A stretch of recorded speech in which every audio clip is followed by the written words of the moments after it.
नमस्कार, आप देख रहे हैं टीवी 24 नेटवर्क। मैं हूं आपके साथ पूनम यादव।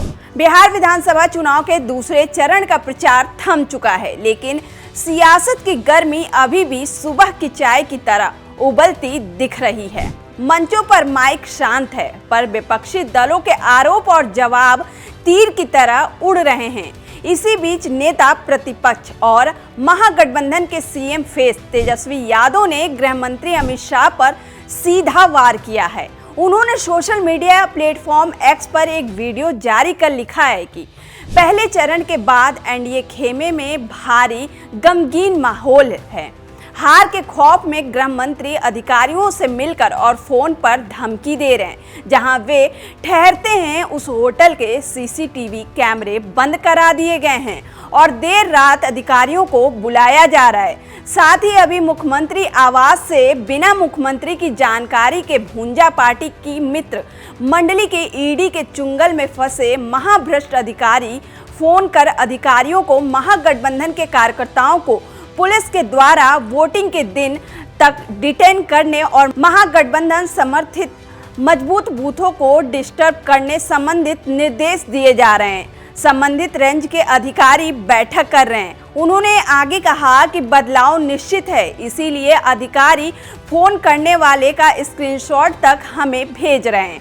बिहार सरकार के ईमानदार अधिकारी बिना रिटायर्ड अधिकारियों के दबाव में आए संविधान सम्मत अपने कर्तव्य का निर्वहन करें। उन्होंने आगे कहा कि दो गुजराती एन केन प्रकारेण बिहार पर कब्जा करना चाहते हैं। वो बिहार को अपना उपनिदेश बनाना चाहते हैं। बिहार की जनता संविधान विरोधी कार्य करने वाले बेगैरतबे जमीर सत्ताधारी नेताओं को कड़ा सबक सिखाने के लिए एक पैर पर खड़ी है। गणतंत्र की जननी बिहार में इनकी वोट चोरी हरगिज नहीं चलेगी। जनता हर प्रकार से इनकी वोट चोरी और लोकतंत्र की डकैती रोकने के लिए तैयार है।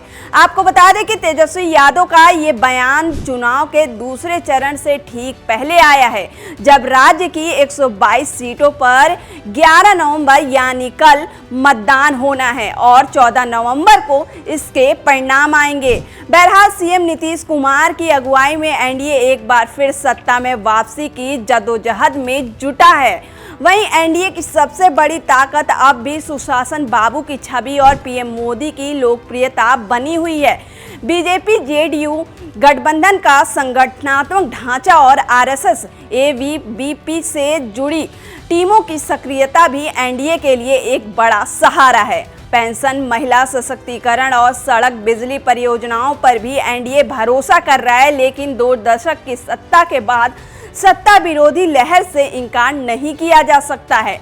बीजेपी की स्वर्ण पार्टी की छवि अब भी उसे सीमित जनाधार में बांधती है। इसके साथ ही प्रशांत किशोर जैसे नए चेहरे का मैदान में उतरना और इंडिया गठबंधन का आक्रामक अभियान एनडीए के लिए चुनौती बन गया है। वहीं आरजेडी नेता तेजस्वी यादव की अगुवाई में महागठबंधन ने भी बिहार में इस बार पूरी तैयारी के साथ मैदान में है। उसकी सबसे बड़ी ताकत MY यानी मुस्लिम यादव समीकरण है, जो बिहार की लगभग 32% आबादी का असर रखता है। इसके अलावा युवाओं में तेजस्वी की लोकप्रियता और रोजगार बनाम वादा खिलाफी का नैरेटिव महागठबंधन को ऊर्जा दे रहा है। वहीं कांग्रेस, आरजेडी और वामपंथी दलों के तालमेल ने एक साझा मोर्चा तक बनाया है, लेकिन नेतृत्व की अस्पष्टता और अंदरूनी मनमुटाव अब भी उनकी कमजोरी बन गई है। कांग्रेस के पास न तो कोई बड़ा स्थानीय चेहरा है और न ही एक मजबूत संगठनात्मक ढांचा है। फिर भी जाति सर्वेक्षण और सामाजिक न्याय के मुद्दे पर महागठबंधन ने एनडीए को टक्कर दिया है। फिलहाल के लिए इतना ही। ये वीडियो आपको कैसी लगी हमें कमेंट कर जरूर बताएं। लाइक और सब्सक्राइब करना ना भूलें।